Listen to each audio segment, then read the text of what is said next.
Hey everyone!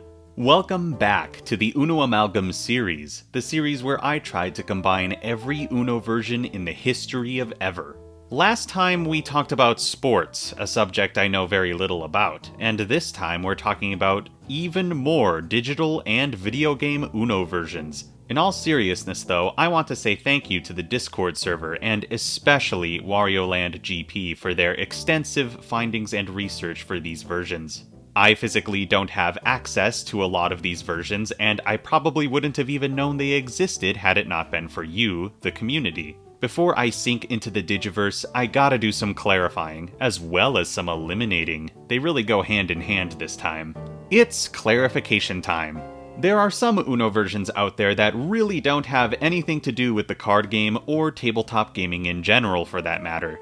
In fact, some of these things I'm about to cover are just objects. Basically, I just want to set the record straight and say that if some random object has the Uno branding on it, that does not mean it's viable for the Amalgam. Things like the Uno shoes and the Hot Wheels cars with the Uno logo on them and the Uno costumes on Amazon, things like these can't even really be considered Uno versions, so I'm not even going to bother listing them in the rules doc. If it's a non-game or piece of merch, it is not viable for the Amalgam, and that's just a blanket statement. If it is a game of some sort though, I'll have to go into more detail, and officially eliminate it if it doesn't qualify. Look, it's an Uno scratch-off lottery ticket. Is it viable for the Amalgam? It's technically a game. I'm gonna have to say no to that one. It's not like something like this would be able to provide anything to the Amalgam unless you were really broad with its interpretation. But why even bother, considering this lottery ticket could just as easily be branded as anything else and still function the same. It's just a scratch-off ticket. Eliminated.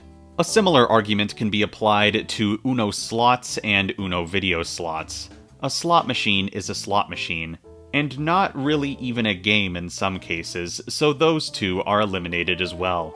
We already have our own slot machine anyway, and it's perfect as it is. When it comes to versions like these, I'll just eliminate them like normal from now on. I've eliminated a few in the past already. I just haven't gone into detail like this. Not that there will be many more of these versions to eliminate, I'm just clarifying here. If it's a thing with Uno slapped on it, rather than Uno with a thing slapped on it, it likely will not qualify, especially if it's not a game. Because I'm covering video game versions of Uno in this episode, there are a few Uno video game versions that either have nothing new about them, or will have their mechanics completely represented by the versions I add in this episode. So I'm just going to list them now since we're eliminating. Uno Undercover Demo, Uno 3, or Uno to the third, Flash Game, Uno Challenge, Java Mobile, Uno for DOS, Uno plus Skippo plus Uno Freefall for the Nintendo DS, and Uno 2-in-1 Java mobile game.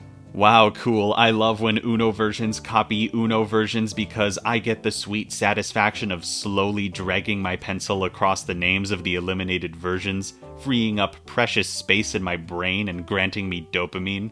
Anyway, we have even more general eliminations to do. Let me read them.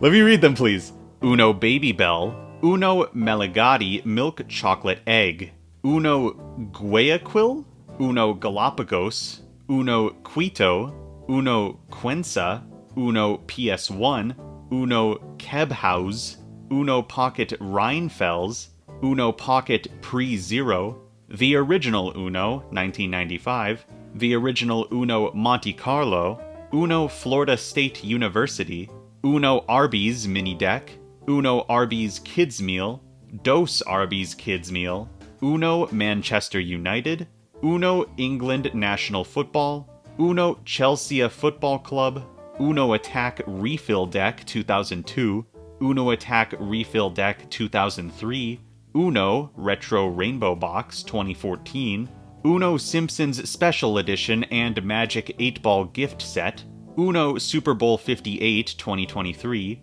Uno Toy Story 1997, Uno Holiday with $3 coupon, Uno Kittens, Uno Pocket Diables Rogues Carrefour, Uno Pocket Intermash, Uno Pocket Libella, Uno Pocket Rheinfels Quell, Uno Pocket S. Oliver, Uno Pocket Coif & Co., Uno American Girl Prop Deck, Uno Boomo, yes, this is a separate release from just plain Boomo, Uno and Uno Boomo 2-in-1, Uno Liverpool FC, Uno NFL Dallas Cowboys 2006, and finally, Uno American Kennel Club Non-Sporting Edition. Huh, that was actually more eliminations than I thought I would have this episode. We love progress in the Uno Amalgam series, yeehaw! One more thing I want to cover on the topic of eliminations, and it ties back to the last episode a bit. Some Cameo games that I have already included have different versions of themselves, and generally those are getting excluded. We don't need 10 plus versions of Phase 10 and Skippo in the Uno Amalgam, so I'm drawing the line at the first generation of Cameo games. Also, yes, I know I added DOS and DOS 2nd Edition, but DOS is a special case because it is quite literally the sequel to Uno. Speaking of cutoff points, some of you have been wondering where the cutoff point is when it comes to the combining portion of this project. Basically, I plan on adding every version of Uno on my list that I've accumulated over the course of this series until there are none left. Versions will continue to be added to the list until I've caught up with Mattel's most recent releases, and every older version that can be found has been found at that time. As soon as I hit that point, I'm going to cut off any future versions that get published, as well as any Uno lost media that hasn't yet been found, and I'll move on to the next phase of development. Anything that I cut off will be eligible for expansion packs, assuming the base game of Chemicards is successful. So you have until then to gather the lost media. Speaking of lost media, I've put an updated list of Uno versions that still need to be found in the description. The list is very different from the last one, so I encourage you to at least give it a look and see if you know anything. Thank you in advance. One last clarification, and by clarification I mean reminder. Recently, I've been getting a lot of comments asking about Uno versions that I've already covered. I completely understand if you just can't remember what I've covered, considering I've covered over 600 Uno versions. But if by chance you haven't seen the whole series, I highly recommend doing so. There's 18 of these videos now, and the context will get more and more lost as time goes on. So if you haven't already, check out the entire series. I always leave a link to the first part of the series in the description, and there's a dedicated playlist on my channel. If you have seen the full series and don't feel like doing a fun rewatch, you can always check the rules document as well. Near the bottom of the document are several lists of every Uno version I've covered in this series. So if you want to know if I added a particular version, they're all right there. Happy reading and happy watching. Clarification time over. Let's dig into the additions of the episode. There are quite a few meaty additions this time around, so forgive me if I don't add 20 versions like normal, especially since I eliminated 30 plus versions already. Let's start with a popular request, and a very large one at that. Edition 211, Uno Undercover. This was a PC game back in the day that features you playing Uno against computers in an adventure mode. This one had characters and story and everything. And as awesome as that is, we're here for the cards, and oh boy, there are a lot of them. I suppose now is a good time to remind you that because the unique cards of digital Uno versions were designed within a digital medium, not all of them will be able to function exactly as they did originally, considering they're getting added in a physical medium. Changes and flat-out exclusions are quite necessary. This will be made apparent very quickly. The first unique card of this version is the Wild Redecorate card. Normally when you play this card, you choose a color and the rest of your non-wild, non-color exclusive cards in your hand will magically change to the color you chose. As you may have deduced, this is physically impossible. So how can this mechanic be represented? I have an idea, but boy is it awkward in a funny way. When you play this card, choose a color. Then take all non-wild and non-color exclusive mechanic cards from your hand and separate them from the rest of your hand. All of these cards are now the color you chose, and they maintain all numbers and symbols and modifiers and whatnot. These cards are still in your hand, you just gotta keep them separate from the rest of your hand, as well as any cards you draw after this point, because those cards aren't affected by this mechanic. You can hold the two parts of your hand by holding one in your left and one in your right hand, or you can set one of them down on the table, it doesn't really matter. Once you run out of cards in your redecorated stack, you can hold your entire hand normally again. Pretty silly, huh? Also, yes, this means that cards with color-exclusive mechanics are going to have an indicator on the card saying as such. But I kinda already secretly planned on doing this anyway, so it all works out. Wild card slap. See what I mean about digital mechanics? That was just the first card of Uno Undercover. Next is the blue color exclusive clone card. When you play this card, choose another card in your hand, and the clone card becomes a copy of the card you chose. And its effects trigger. Reveal the card you wish to copy for all to see, and then place it back in your hand. Yet another cool card duplication ability. All of these new color exclusive cards will get one new card face all to themselves. Next is the yellow color exclusive Lucky Croc Tooth card. This card is very complex in its original state, and it would be game destroying if it was added to Chemicards as is. To give you an example, you could reflect all draw cards played against you for 99 turns. Obviously that's not gonna fly, so I've made some slight changes. When you play this card, take a card from your hand and place it face up in front of you. At the end of your next turn, flip this card you placed face down. Then, at the end of the next turn you have following that, discard this card onto any valid discard pile without triggering effects. While this card is placed in front of you, if any player plays a card against you that would force you to draw cards, reflect that effect. There we go. Much less overpowered, but still very powerful, and now completely manageable in a physical medium. There will be other cards that have changes similar to this one. Next is the red color exclusive Shooting Star card. When you play this card, choose a color. Wild is its own color in this case. You may then discard up to 4 cards of the chosen color on top of this card without triggering effects in any order. Notably, if this card empties your hand, you don't have to say Uno. Next is the blue color exclusive Toe Hold card. What? What is the context of this? 2008 was a really weird time, I guess. Anyway, this one needed some alterations similar to the Croc Tooth. When you play this card, choose a player and 3 random cards from that player's hand.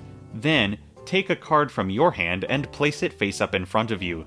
At the end of your next turn, flip this card you placed face down. Then, at the end of the next turn you have following that, discard this card onto any valid pile without triggering effects. While this card has been placed in front of you, the player you chose cannot play any of the 3 cards you randomly chose from their hand. These cards should be set off to the side while they cannot be used. Super wacky. Imagine if the player you chose only had 3 cards left. Next is the Wild Double Cross card. When you play this card, choose a color. Then choose 2 non-wild and non-color exclusive mechanic cards from your hand.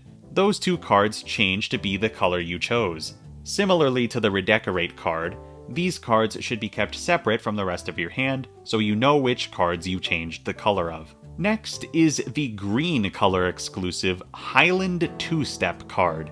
Your guess is as good as mine for how science, alligators, dancing, feet, stars, and all of the other things are related thematically. When you play this card, choose 2 players. They must give each other their entire hands. This effect does not trigger in a 2-player game. Next is the blue color exclusive Tsunami card. When you play this card, choose a player. That player must roll the appropriate die twice to select 2 players randomly. This can include you, and the same player can be randomly selected twice. The player you chose must take 1 card from each player who is randomly selected per dice roll. Players who don't have at least 2 cards in their hand cannot be targeted by the dice roll of this mechanic, and this would result in a reroll. If everyone has 1 card, this effect ends prematurely. Woof, that's a complex one. Fun! Next is the yellow color exclusive Switcheroo card. When you play this card, choose 2 players. They must switch seats. This effect does not trigger in a 2-player game. Next, we have a couple of mechanic combo cards, starting with the red color exclusive Reverse Draw 2 card. When you play this card, the turn order is reversed, and then the next player in the turn order must draw 2. The reverse portion of this effect is nullified if there are only 2 players. Next is the yellow color exclusive reverse skip card, which will be mechanically the same as the wild reverse and skip card from Uno Flex, but now it's yellow. Finally, the last card from Uno Undercover is the green color exclusive Skip Draw 2. When you play this card, the next player is skipped, and the new next player must draw 2. If there are only 2 players, the skip portion of this effect is nullified. All of that was just one addition. Let's finally move on. Addition 212, Uno CD-ROM. This one only has 3 unique cards to talk about. All 3 of these new symbols will be placed on each color once. First we got the spy symbol. As long as you have this card in your hand, other players cannot see how many cards you have without using an effect that allows them to do so. You'll just have to hide your cards under the table or something. Next is the shark symbol. Finally, another use for the coin.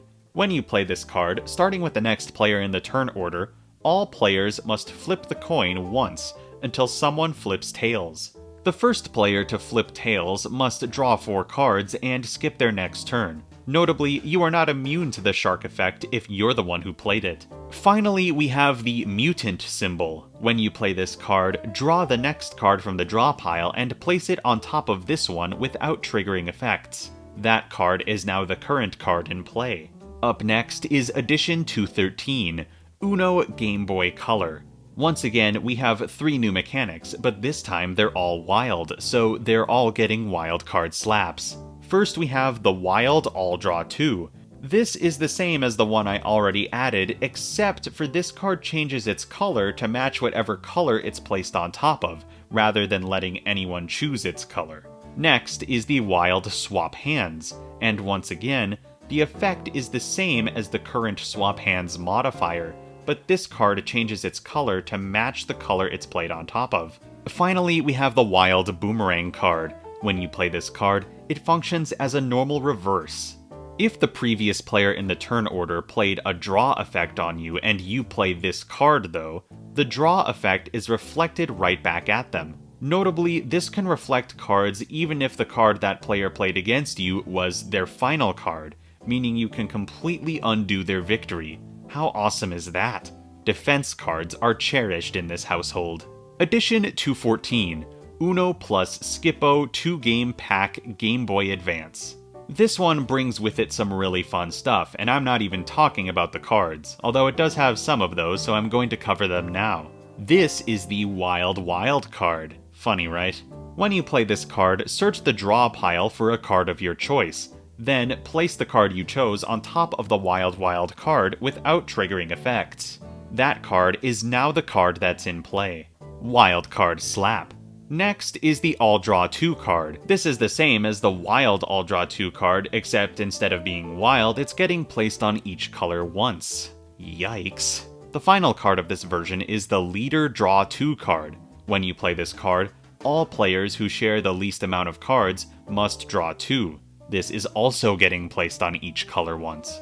Alright, now on to the really fun stuff. This version adds 2 more game modes to the Amalgam. First we have Rounds mode. This doesn't change anything gameplay-wise, but instead of keeping track of points, you can select a number of your choice and whoever wins that number of rounds first is the true winner. Sounds long and arduous, and I love it.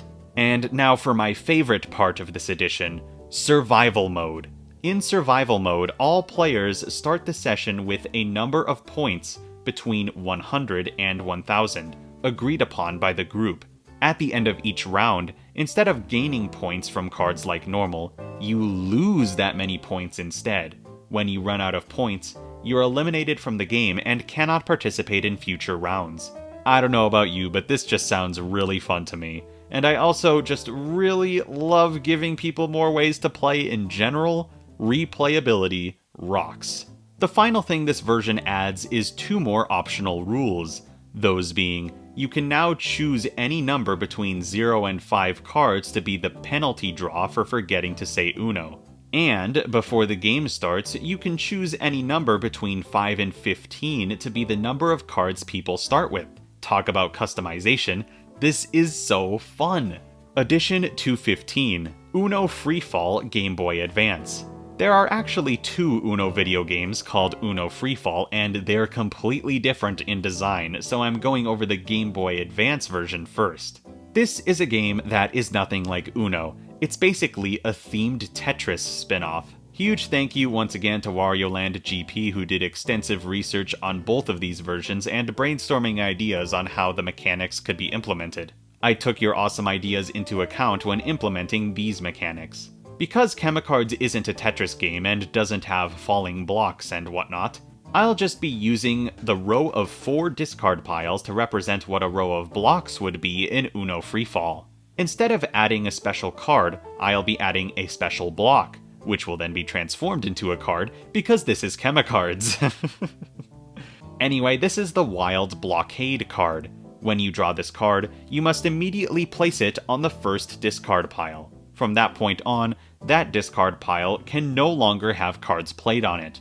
There are only 2 ways to get rid of the blockade, the first one being the Wild Clear card, which I talked about way back. The second way is to have the other 3 discard piles form a line of matches domino style. The cards can match in number, color, or symbol. As long as each card matches with one aspect of the cards next to it, it counts as part of the chain. Once all 3 cards are chained up, the top card of each discard pile, including the blockade card, gets removed and placed at the bottom of their respective discard piles. If all of the discard piles are already chained when the blockade card is played, it immediately resolves just like I described. Wild cards can be matched using any color within their wild symbol for this effect. It's been a while since we had any discard pile shenanigans like this in the Amalgam. I welcome it with open arms. Now let's move on to Edition 216, Uno Freefall Java mobile game. Once again, this is a completely different game, still an Uno game about blocks, but the mechanics are very different. Once again, I'm going to attempt to represent this game generally because of how different it is. So once again, I'm going to be converting some of the unique blocks of this game into cards. First we have the Wild Reverse Block card. When you play this card, you need to flip the order of the top card of the 4 discard piles manually. So basically, the card on top of the first discard pile gets swapped with the 4th, and the card on top of the second gets swapped with the 3rd. I'm not sure how useful this will be, but I guess you'll just have to big brain it. Next is the Wild Scramble Block card. It's kinda similar to the Reverse Block, honestly. When you play this card, take the top card of each discard pile and shuffle them. Then place them back on top of the 4 discard piles in the new random order they got shuffled into. Finally, we have the Wild Gold Block card. This card is just a normal wild card if you play it normally. But if there's a wild card on top of the 2nd or 3rd discard pile, and the cards on either side of it are the same color, you can play the Wild Gold Block card on top of the wild card to clear the top card of every discard pile and place them at the bottom of their respective discard piles. Wow, that's a lot of discard pile nonsense, and an overuse of the word pile. Thank you, Uno Freefall, and more importantly, thank you, Skippo, for adding that 4th discard pile. Don't know what would have happened here without it. Next, we have Edition 217, Uno Java mobile game. There isn't too much to this one, honestly. The thing I want to include is the new Challenge Uno game mode.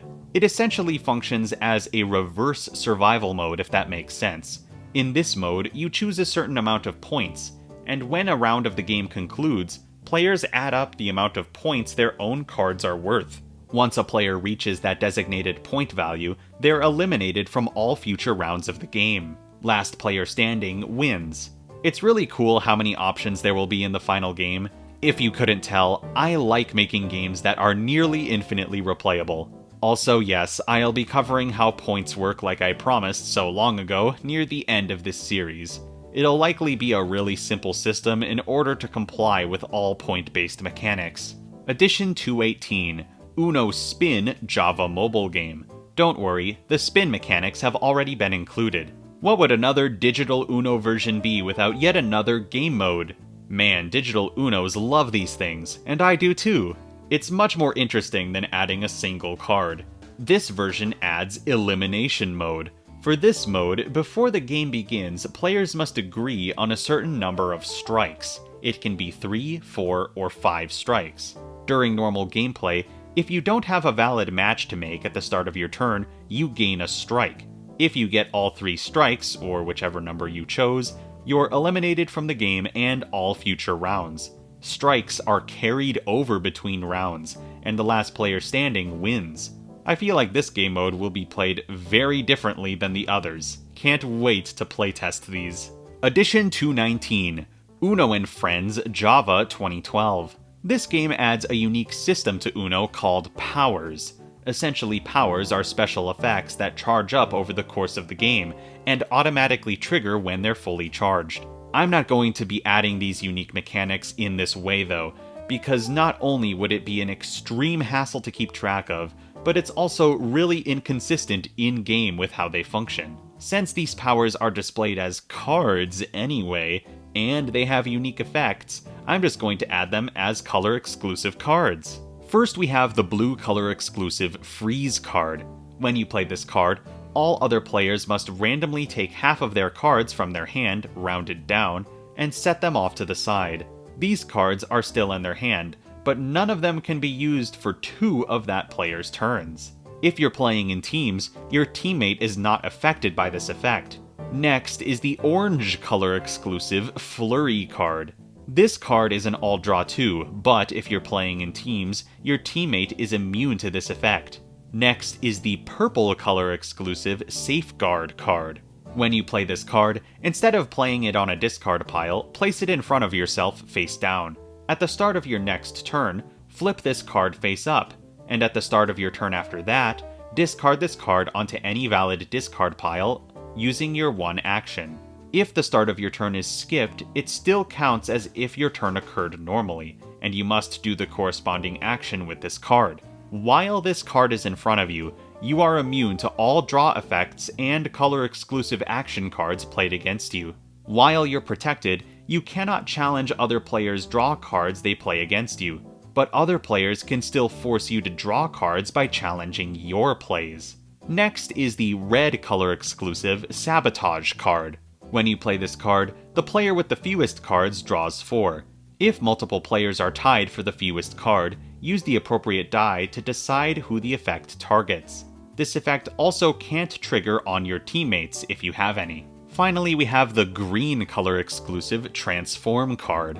When you play this card, all other players except for your teammates must randomly choose one non-number card from their hand and discard it in the turn order on top of this card without triggering effects. Then all players must draw cards until they draw a card with no symbols. They then add the number card with no symbols to their hand, and the cards they drew to get to that one, if any, get flipped and placed at the bottom of the draw pile. This one would be a good way to get rid of some valuable cards.